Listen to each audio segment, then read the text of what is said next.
So, I was going through my analytics the other day, and look at this. Watch this. You know, I call this disrespect. I call this ingratitude. I call this a spit in the mouth, not in a good way. So subscribe if you enjoyed it and you enjoy my content. Subscribe, nigga. Anyways, Alyx, created by Matthew Williams, is a very successful brand, especially for only being around 5 or 6 years. But understanding where Williams came from and the path he took before creating his own brand only makes sense that it was destined to be successful with his acquired knowledge and experience. Alyx, recently changed to 1017 Alyx 9SM, is a culmination of almost all the buzzwords in fashion at the moment. However, the difference with Alyx and many other brands is simple.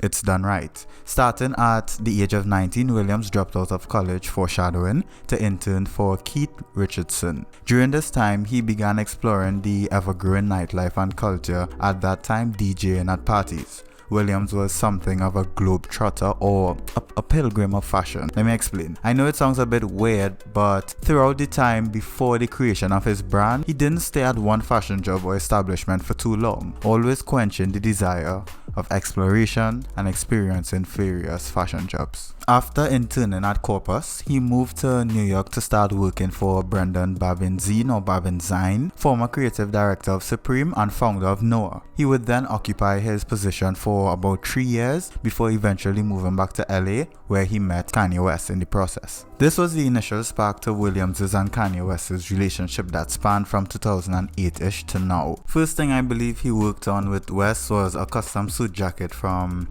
the 2008 Grammys. He would then continue on projects with Kanye West, producing tour outfits and designing for Pastel, which is the stillborn child of Kanye West's fashion brands. Despite the miscarriage of Pastel, West was impressed by Williams' work and they maintained a strong relationship. Being the wanderer I believe Williams to be, he eventually left working for Kanye West to become Lady Gaga's creative director, creating pieces such as the meat dress and Japanese graffiti Birkin bag by Hermes.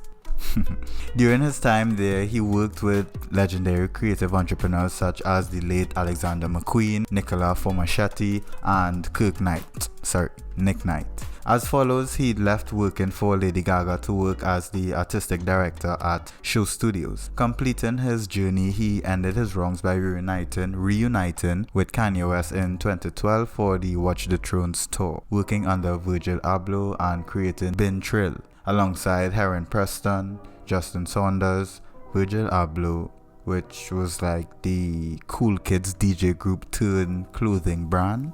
2015, Williams left working for Kanye West again to create his own brand, Alyx, debuting his first collection in fall of 2015, predominantly focusing on women's pieces for his first couple collections. For someone that has a hand in many facets of fashion, being a fan of Jean-Paul Gaultier, Raf Simons, Helmut Lang, Yohji Yamamoto, to Supreme, Stussy, Noah, and Fragment Designs, it comes as no surprise that Williams pulls influence from everywhere, making his brand a contemporary luxe or street luxe brand in the truest sense, unlike many brands that claim the title but in actuality they just make hoodies. I don't know. The brand is a mixture of New York skate, punk, Hiroshima chic, techwear, club aesthetic, utilitarianism, and formal attire. Pulling from a multitude of regions of influence, some elements intentionally overpower others throughout different collections. The earlier female-dominant collections featured heavier templated influences of punk, and some of my personal favorite collections from Alyx being Fall 2019, Fall 2017 with its heavy punk influence and German police jacket, and 2020's use of leathers, silk, satin, animal print, nylon, mohair, and a particular leather boots that I cannot remember the name of it right now. Alyx has also been responsible for two big fashion trends that have took place in the past, I would like to say 4 or 5 years. Not 5, but more like 4 years. That is the chest rig and the roller coaster belt. Starting with the roller coaster belt that was introduced since, I would say, the inception of the brand. Like you could see A$AP Rocky wearing it sometime in December 2015. The roller coaster belt pulled influence from, well, I mean, it's kind of stated in the name, like a roller coaster belt, but adapted and converted into a simplistic but wearable day-to-day item that could be worn by a lot of persons within the tech wear aesthetic. And the chest rig being introduced sometime in, I think, summer 2019, but I'm not sure. I'm honestly not sure. But I'm not saying that Alyx was the very first brand to introduce the chest rig in fashion. Of course not.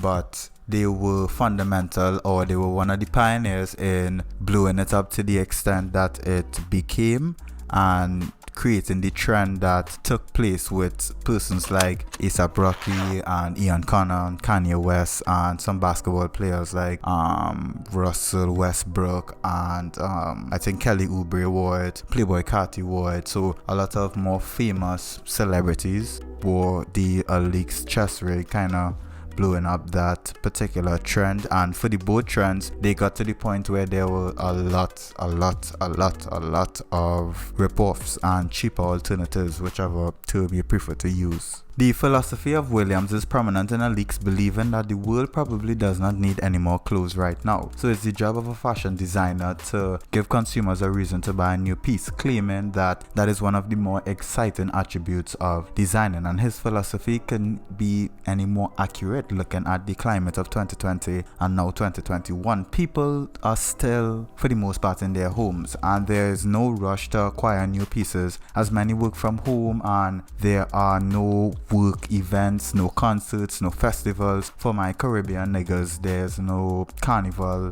Restaurants are for the most part closed, so the consumption of clothing would not be the priority of many during this time. This belief of Williams is translated into the care and precise attention he puts into fabric research and development since the inception of the brand. I'm not going to say inception again, I promise. Presenting his initial patterns to Luca Benini, setting up the production in Italy. Throughout the years, Alyx continued to improve their material innovation and construction with the eco or eco chrome-free waterproof leather and the waterless denim wash, their nylon and their poplin, a privilege many designers aren't capable of doing. So seeing someone with the resources and connections continue to experiment and push the envelope where fabric design is concerned is admirable. Throughout the years the brand has been in production, Alyx and Williams have collaborated with a number of brands, some are the likes of Fragment Designs, Macintosh, Black Means, Guidi, Nike, Dior